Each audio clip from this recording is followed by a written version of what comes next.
E olha, depois da forte chuva que caiu na madrugada de quarta-feira aqui na capital, além das águas invadirem as casas, empresas e causar transtornos a toda a população, a discussão sobre o crescimento desordenado da cidade também vem à tona, né? Esse tipo de catástrofe poderia ser evitada de que maneira? Para conversar sobre o mesmo tema, recebemos o geógrafo Giovanni Marini. Seja bem-vindo, Giovanni. Obrigado. Bom, para a gente começar, Giovanni, esse tipo de problema está só Porto Velho, né? A gente sabe que já aconteceram algumas dessas tragédias, essas enchentes em outras cidades. Alguns casos mais famosos, a Sandy já ficou alagada, imagina. O Zeca Pagodinho ajudou pessoas na rua também com o mesmo problema. Mas esses problemas são desencadeados por quais fatores principais? É uma série de fatores, né? O principal deles é a dificuldade que a água tende a escoar em regiões que topograficamente são muito baixas, né? Que possuem uma declividade muito baixa. Porto Velho tem um problema seríssimo.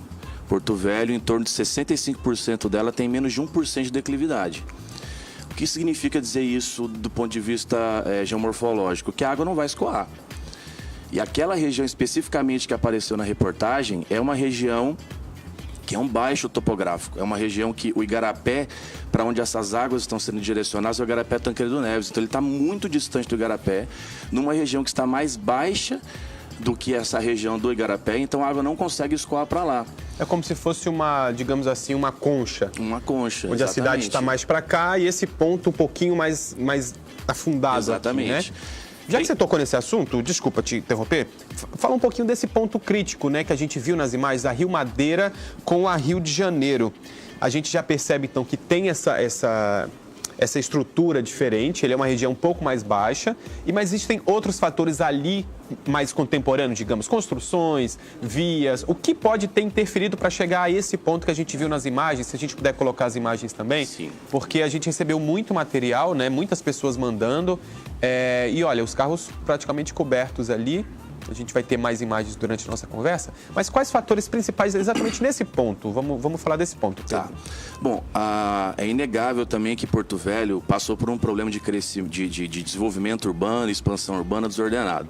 Desordenado no sentido de uso e ocupação do solo. Então você teve ali numa região como essa, e não é novidade, isso não é um dado agora que eu estou trazendo para você, é um dado que a CPRM tem, por exemplo, desde a década de 80, que são áreas que eles mapearam dizendo, ó, aqui vai ter dificuldade para você ter urbanização. São áreas que você deveria ter, por exemplo, os coeficientes urbanísticos reduzidos, taxa de ocupação, tudo para tentar de alguma forma melhorar essa permeabilidade. Isso não foi feito. Bom, então esse assunto a gente não tem como mexer. Tem. A gente tem como resolver isso hoje. Como é uma região que já está urbanizada, é interessante a gente perceber a morfologia daquele espaço. Você tem grandes áreas impermeabilizadas, você tem um telhado de um supermercado, um telhado de uma distribuidora, um telhado de um posto de gasolina, muito asfalto por toda a região. Então, tudo isso impossibilita a infiltração de água no solo. Isso quer dizer que a água ela vai cair com volume, mas ela não tem um caminho, uma drenagem bem feita para que ela possa correr um ciclo natural, digamos que seria isso. Isso, como o caminho natural das águas foi roubado pela urbanização, a gente tem que oferecer uma alternativa. Essa alternativa seria o sistema convencional de drenagem, as bocas de lobo, as sarjetas, os dutos. Só que como a declividade é muito baixa, ela não dá conta de fazer isso. Então, o que seria uma alternativa interessante? Uma alternativa interessante seria a gente trabalhar com o que a gente chama de infraestrutura verde, que são sistemas mais modernos que a gente tem agora, que trabalham com jardins de chuva, biovaletas, o reuso da água dos telhados. Existe um consenso hoje em quem estuda essa questão de inundações urbanas, que é o seguinte: como resolver essa questão? Construindo bacias de contenção, de retenção, isso já é uma coisa do passado. A gente tem que reter a água na fonte. Então, reter a água na fonte, ela caiu no telhado, ela tem que ficar no telhado, ela não pode ser jogada para a via. Ela caiu na calçada, ela tem que ficar na calçada e não ser jogada para a via. Se a gente reter essa água na fonte através desses sistemas de infraestrutura verde, que aqui em Porto Velho, inclusive, existem vários profissionais que trabalham com isso, o Matheus, inclusive trabalha na prefeitura, trabalha com isso. Na faculdade, a gente trabalha isso com muitos alunos, muitas monografias são trabalhadas nesse aspecto. Então, esse tipo de sistema, ele tira a pressão do sistema convencional e pode ser uma alternativa interessante. Certo. Então, a gente tem alternativas para resolver esse tipo de problema. É um processo de curto, médio ou longo prazo, Giovanni? A infraestrutura verde ela é relativamente rápida de ser resolvida. A questão das cisternas e do reuso de água, talvez com algum incentivo fiscal da prefeitura você consiga afetar ali o comércio e todo mundo começar a fazer isso. Então são de repente duas frentes a serem atacadas. Uma do ponto de vista fiscal e outra do ponto de vista estrutural, que seria a prefeitura implantar essas calçadas verdes, que inclusive estão previstas na Lei de Calçadas Livres de Porto Velho. Elas são legais, podem ser feitas. E dar um passo a mais. Eu acho que dentro da cidade, quando a gente fala de cidade, de urbanismo, a gente tem que ser ousado. Copenhague construiu o primeiro calçadão do planeta e todo mundo criticou. E hoje é um exemplo para o mundo inteiro. Curitiba fez o primeiro calçadão do Brasil e foi criticado, mas hoje também já é um exemplo. Então eu acho que a gente tem que ousar, tem que mexer nessas margens desses igarapés, parar com esse negócio de passar a escavadeira toda vez e soterrar de novo no outro ano. Então, assim, pensar essas medidas e pensar no futuro, né? Mas dá para fazer isso rápido. Soluções inteligentes, né? Exatamente. Olha, tem uma pesquisa, já que a gente está falando sobre os problemas estruturais aqui de Porto Velho, tem uma pesquisa recente do Instituto Trata Brasil. Ele publicou um ranking, gente, sobre o saneamento básico do nosso país, né? Entre os 100 municípios pesquisados, é uma vergonha. Porto Velho está na 99ª posição. A gente perde apenas para a cidade de Ananindeua, no Pará. Esse problema da insuficiência do saneamento básico hoje na nossa cidade também é refletido e agrava esse tipo de problema por conta das chuvas hoje, por exemplo? Em Porto Velho a gente tem a imensa maioria das residências com as fossas convencionais, né? Então nesse processo de inundação, essas fossas transbordam, acabam levando esses dejetos para as vias públicas.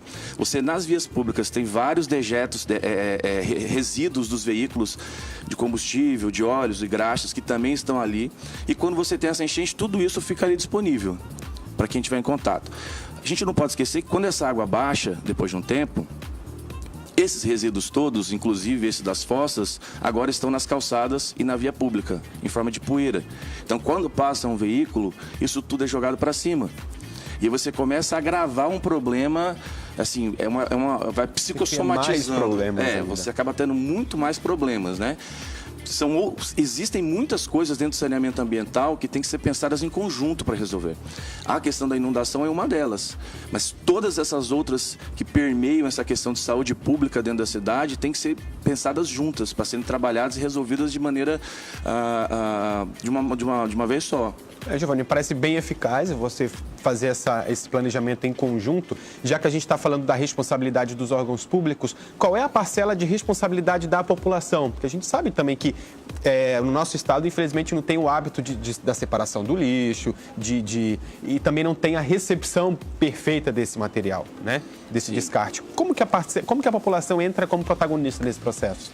A população entra no que a gente chama de medidas não estruturais. As medidas não estruturais são esses aspectos de educação ambiental, separar pelo menos o lixo úmido do lixo seco, que é uma coisa que vem sendo trabalhada em Porto Velho de maneira muito incipiente. Você não vê isso, não vê acontecer, né, essa separação. Coletas em vários pontos da cidade, elas têm que ser uma coleta constante, né, sistemas que sejam mais eficientes. A população, ela precisa entender isso. Você não pode jogar a parcela da culpa para a população.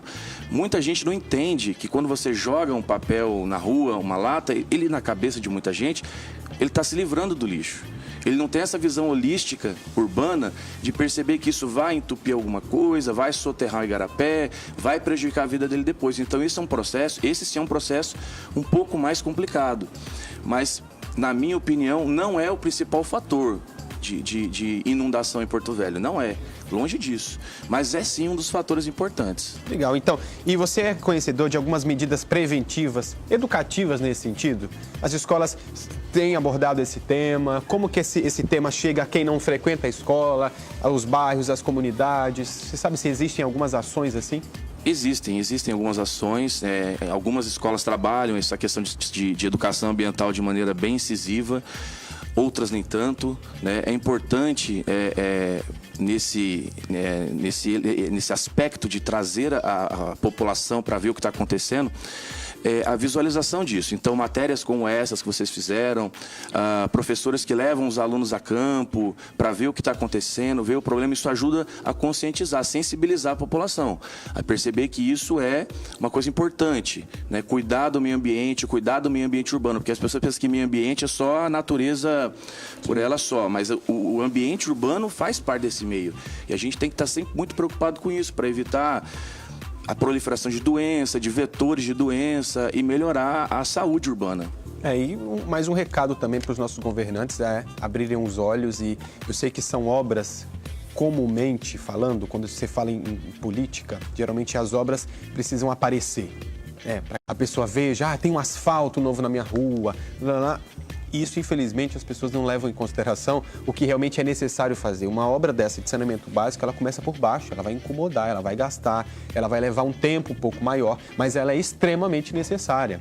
Então, a população, ela precisa também desse apoio, além dessa conscientização que a gente está falando, né? Dessas atividades, todo mundo entender que todo mundo faz parte do processo. Sim, com certeza. O asfalto, a gente sempre comenta em sala de aula que é a infraestrutura que todo mundo está em contato, é o que todo mundo quer. Mas, olha, uma medida interessante que a prefeitura poderia tomar em algumas áreas que tem esse problema de drenagem.